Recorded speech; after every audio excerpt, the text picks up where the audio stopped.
నమస్కారం. City news కి స్వాగతం. ఈనాటి వార్తా విశేషాలు. ఒక చక్కటి సందేశాత్మక చిత్రం రోషాగ్ని అని విజయవాడ సెంటర్ నియోజకవర్గం గాంధీనగర్ ప్రెస్ క్లబ్ లో దర్శక నిర్మాత రాజా వీర తెలిపారు. విలేకరుల సమావేశంలో ఆయన మాట్లాడుతూ, చిన్నప్పుడు కరాటే మీద నాకు ఎంతో మక్కువ ఉండేది. కరాటేలో పూర్తి శిక్షణ పొందానని, ఎంతో మందికి ఉచితంగా విజయవాడలో విద్యార్థులకు శిక్షణ ఇచ్చారని చెప్పారు. సినిమా మీద ఇష్టంతో విజయవాడ నుండి చెన్నైకి వెళ్లారని, కరాటే మీద అనుభవం ఉండడంతో ఎన్నో ఒడిదుడుకులు ఎదుర్కొని ఫైట్ మాస్టర్ గా తమిళం, కన్నడం ఇండస్ట్రీలో నాకంటూ ఒక గుర్తింపు సంపాదించుకుని 1000కి పైగా సినిమాలను నటించి అక్కడ ప్రజల ఆదరాభిమానాలు సంపాదించారన్నారు. నవంబర్ 9న గాంధీనగర్ శైలజ థియేటర్ లో ఉదయం షోలకు అనుమతి పొందామని, ఆ రోజు నుండి ఉదయం 9 గంటలకు మొదటి ఆట చిత్రాన్ని ప్రదర్శిస్తున్నామని, ఈ చిత్రం పూర్తి విలువలతో కుటుంబ సభ్యుల అందరితో కలిసి చూడదగ్గ గొప్ప సందేశాత్మక చిత్రం. ఒక మంచి సినిమాని తెలుగు ప్రజలు, మహిళలు ఆదరిస్తారని మనస్ఫూర్తిగా కోరుకుంటున్నామని మీడియా ముఖంగా తెలిపారు. ఈ కార్యక్రమంలో రామలక్ష్మి, చక్రవర్తి, సూర్య, విజయలక్ష్మి, ధనలక్ష్మి, శ్రీదేవి తదితరులు పాల్గొన్నారు.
మామూలుగా అయితే ఒక 5 కోట్లు అవుతుంది.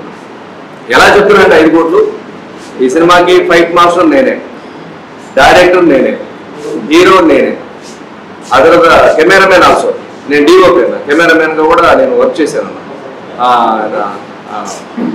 బాంబేలో పెద్ద పేరు ఉన్నటువంటి ఒక పెద్ద కెమెరామెన్ అన్న ఆయన బాషా, జానీలాల్, కబీర్ లాల్ వారి తమ్ముళ్ళు. వాళ్ళు బెంగళూరులో షూట్ చేసినప్పుడు వాళ్ళ దగ్గర కెమెరామెన్ గా, టెక్నికల్ వర్కర్ గా, వాళ్ళు డివిఓ చేశాను.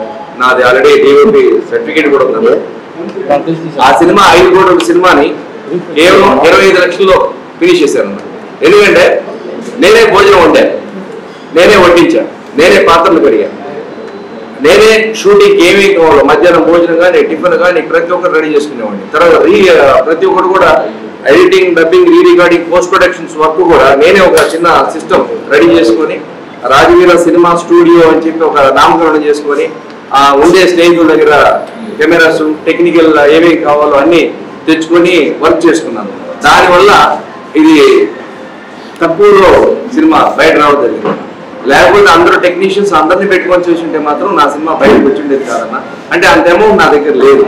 కానీ టెక్నీషియన్స్ కి లేకుండా సినిమా చేయాలని కాదు, టెక్నీషియన్స్ పెట్టుకొని అందరికి పేమెంట్లు ఇచ్చి సినిమా చేయాలని ఆశ నా దగ్గర లేదు. కాబట్టి నాకు తెలిసిన ఆ వర్క్ తెలుసు కాబట్టి ఆ వర్క్ ఉన్న దాంట్లోనే అడ్జస్ట్ చేసి సినిమాని కరెక్ట్ గా అద్భుతంగా బ్రహ్మాండంగా తీసుకొని బయట రావడం జరిగిందన్న. సక్సెస్ అయింది. కర్ణాటకలో ఆదరించారు, అలాగే ఆంధ్రప్రదేశ్ ఫస్ట్ టైం అన్న మన శైలజ థియేటర్ ఆంధ్రప్రదేశ్ లో మొట్టమొదటిసారిగా ఫస్ట్ టైం రిలీజ్ అన్న.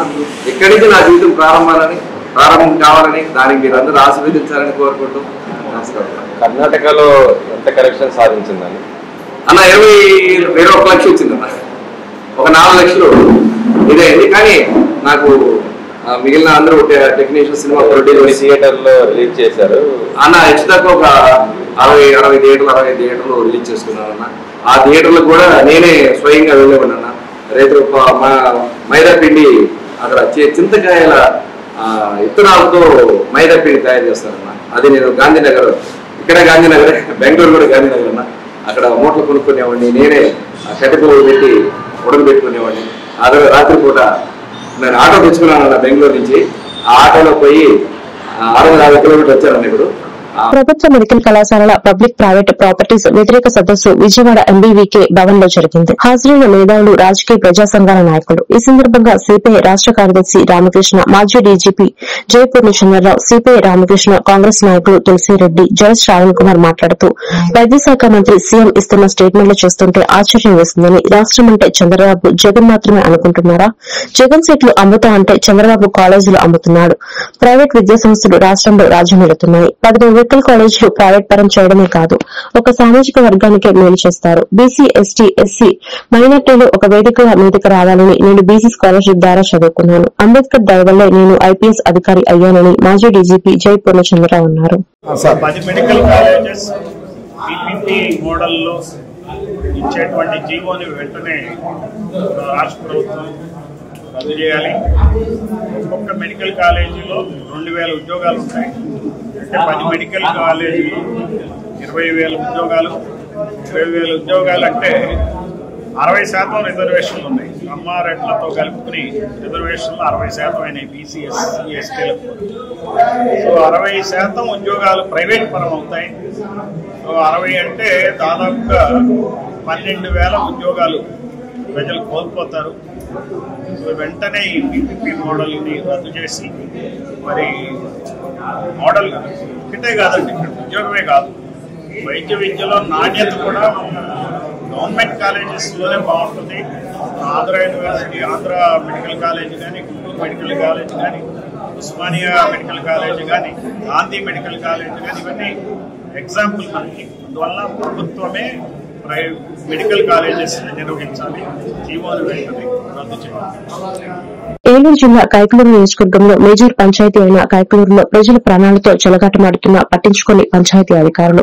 వివరాల్లోకి వెళితే మేజర్ పంచాయతీ అయిన కైకలూరు మండలంలో కొన్ని సంవత్సరాలుగా వెటర్నరీ డాక్టర్ అందుబాటులో లేకపోవడం వలన జబ్బుపడిన మూగజీవాలు, చనిపోయిన జీవాలను మరియు రైల్వే ట్రాక్ లో పడిపోయిన చనిపోయిన జీవాలను ఎటువంటి ప్రభుత్వ గుర్తింపు స్టాంప్ విక్రయించడంపై ప్రజల ప్రాణాలతో చెలగాటమాడుతున్నా ఇంత జరుగుతున్న ఉన్నతాధికారులు స్పందించకపోవడంపై పలు విమర్శలకు దారితీస్తున్నాయి. ఇప్పటికైనా ఉన్నతాధికారులు ఇప్పటికైనా స్పందించి ప్రజల ప్రాణాలతో చెలగాటమాడుతున్న వారిపై చట్టపరమైన చర్యలు తీసుకుని కైకలూరు పంచాయతీకి వెటర్నరీ డాక్టర్లు ఏర్పాటు చేయాలని ప్రజలు కోరుకుంటున్నారు.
ఏలూరు జిల్లా కామవరపుకోట మండలం తరికడిపూడిలోని జీసస్ ఇంగ్లీష్ మీడియం హైస్కూల్ నందు దీపావళి వేడుకలు ఘనంగా జరిగాయి. ఈ సందర్భంగా తెలుగు మాస్టర్ రత్తయ్య మాట్లాడుతూ దీపావళి అనగా దీపాల వరుస అని, శ్రీకృష్ణుడి చేతిలో రాక్షసుడు నరకాసురుడు ఓడిపోయిన తర్వాత అలనాటి ప్రజలు సంబరాలు జరుపుకున్నారని, ఆ రోజు అమావాస్య కావడంతో చీకటిని పారద్రోలడానికి దీపాలు వెలిగించారని, బాణసంచా కాల్చి పండుగ చేసుకున్నారని, అందుకు దీపావళి చేసుకుంటారని తెలియజేశారు.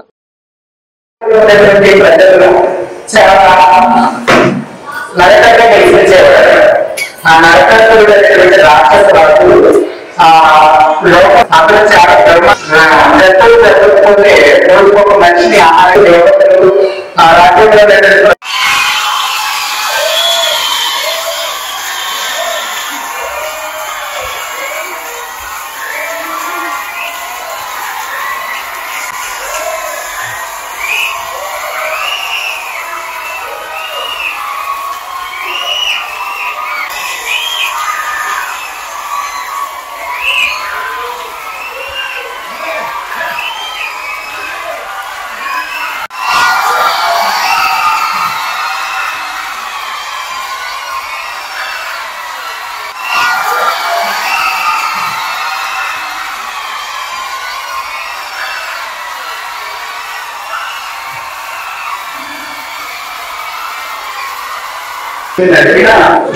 వాస్తవానికి పెద్దలు ఏం చెప్పారంటే క్రిమికీటక నాశనం అయిపోవడానికి పంటల ద్వారా ఉండడానికి దీపావళి లాంటి పండుగ ఒకటి ఏర్పాటు చేస్తే ఈ ప్రపంచం కూడా మన భారతదేశం వ్యవస్థలో జరిగించేటువంటి పండుగ.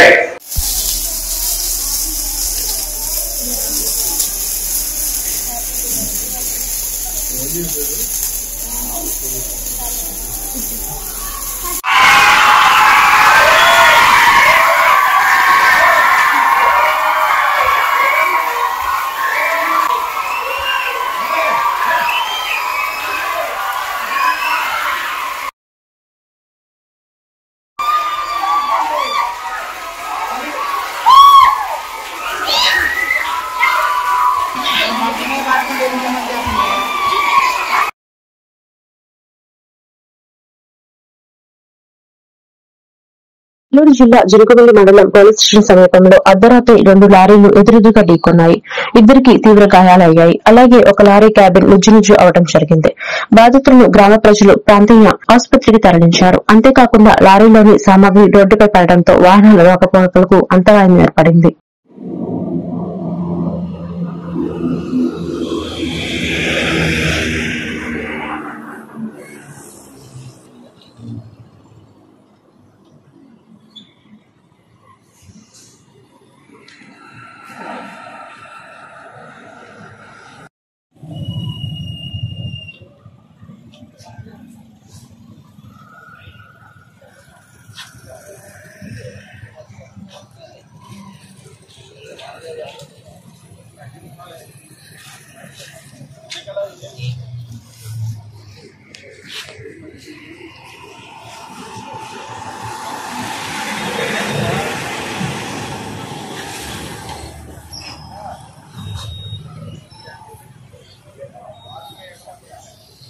నెల్లూరు జిల్లా జిలుగువెల్లి మండలం వంకవారిగూడెం గ్రామంలో వరదల కారణంగా పాడైన కల్వర్ట్లోకి గత 2 రోజుల క్రితం 2 మోటార్ సైకిల్ మీద వెళ్తుండగా అదుపు తప్పి వాగులోకి దూసుకెళ్లి కల్వర్ట్లో పడి తీవ్ర గాయాలు పడిన దుర్ఘటన మరొకరికి రాకూడదని గ్రామ ప్రజలు నిరసన వ్యక్తం చేశారు. అలాగే నియోజకవర్గ ఎమ్మెల్యే స్పందించి గ్రామ ప్రజలకు న్యాయం చేయాలని కోరారు.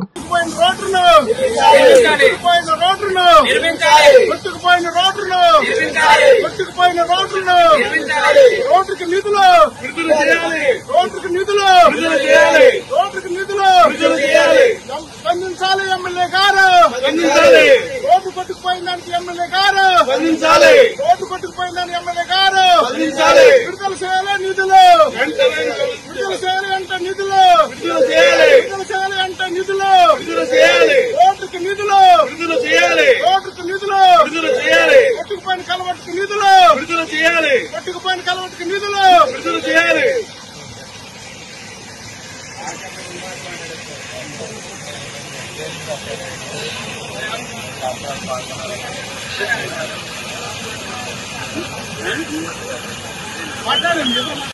నూతన కలబట్టును పోయిందాన్ని కూర్చాలి. నా పేరు కల్లందరరావు, ఆదివాసీ గిరిజన సంఘం. ఈరోజు వంకవారిగూడెంలోని ఈ కలవట్టు కొట్టుకుపోయింది. వాస్తవంగా గత సంవత్సరంలో కొట్టుకుపోయింది. ఆ సంవత్సరం రైతులు అందరూ కలిపి దీన్ని మళ్ళీ పోసుకున్నారు. ఈ సంవత్సరం మళ్ళీ కొట్టుకుపోయింది. ప్రభుత్వం ఏమో ఇంతకుముందు ఎమ్మెల్యే గారికి అలాగే అధికారులకు అంతకు మొరపెట్టుకున్నాం. దీని మీద గతంలోనే శాంక్షన్ అయిందని చెప్పారు.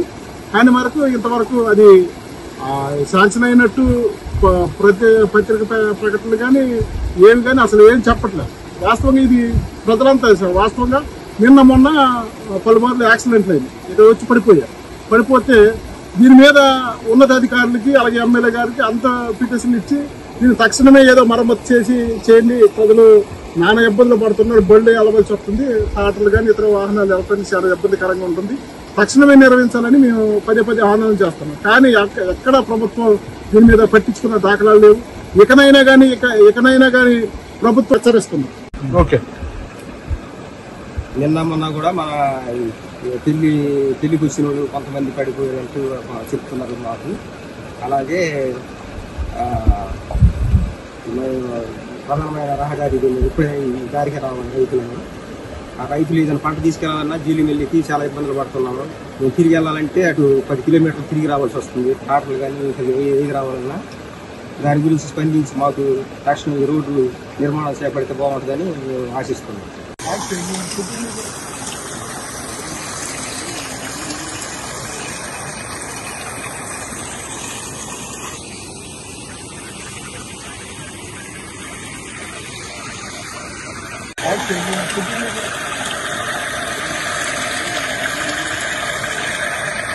నెల్లూరు జిల్లా బుట్టాయిగూడెం మండలం గిరిజన ఆరాధనా దైవం గుబ్బల మంగమ్మ తల్లి పరిసర ప్రాంతాల్లో ఎప్పటికప్పుడు పరిశుభ్రత చేపిస్తున్నామని, అయినప్పటికీ అనేక రకాల ప్లాస్టిక్ కవర్స్ చెత్తతో ఆలయ ప్రాంగణంలో పూర్తిగా నిండిపోయిందని, అలాగే భక్తులు తిన్న ప్లేట్లు, గ్లాసులు చెత్త కుండీలో వేయడం లేదని ఆలయ కమిటీ వారు వాపోయారు.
ఈ వార్తలు ఇంతటితో సమాప్తం. మరొక బులెటిన్ లో మళ్ళీ కలుద్దాం. నమస్కారం.